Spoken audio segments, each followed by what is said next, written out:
when it comes to understanding how to feed your animals, there are a number of factors that you need to look at. One of them is the quality of pastures. Number two, the quantity of pastures. Number three is the body weight, the live body weight of your animal. Those three factors are very important in understanding how to feed your animals, meet the nutritional requirements of your animals based on pastures. First of all, we need to understand that these ruminants are supposed to be fed on a daily basis in order to meet their maintenance and production requirements. Maintenance requirements basically add nothing in terms of milk production or meat production or growth and so on. The maintenance requirement is just to help the animal look healthy and maintain its body condition.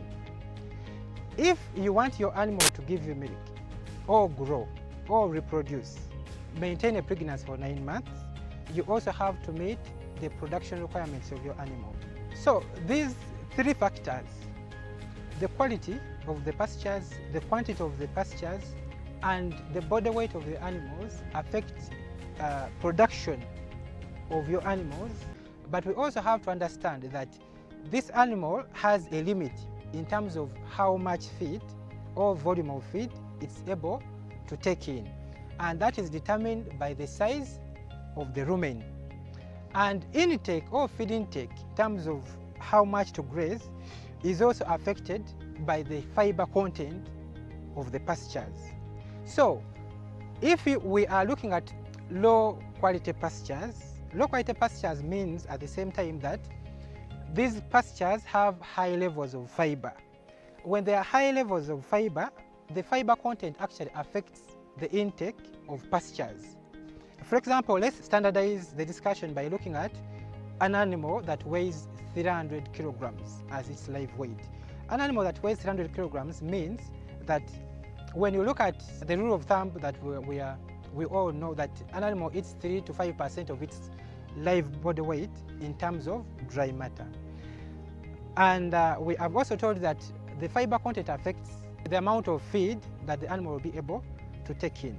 So when we look at pastures whose fiber content is around 25%, the animal that you've subjected this kind of pasture to will be able to take in around 14 kilograms of dry matter with a fiber content of around 25%.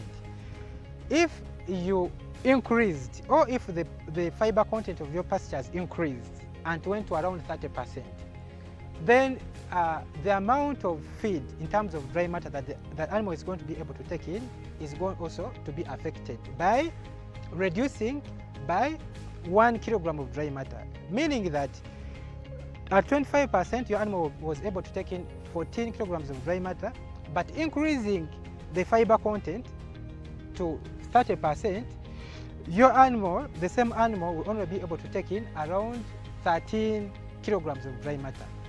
When the fiber content further increases to 35%, the amount of dry matter that the animal will be able to take in will also continue to reduce.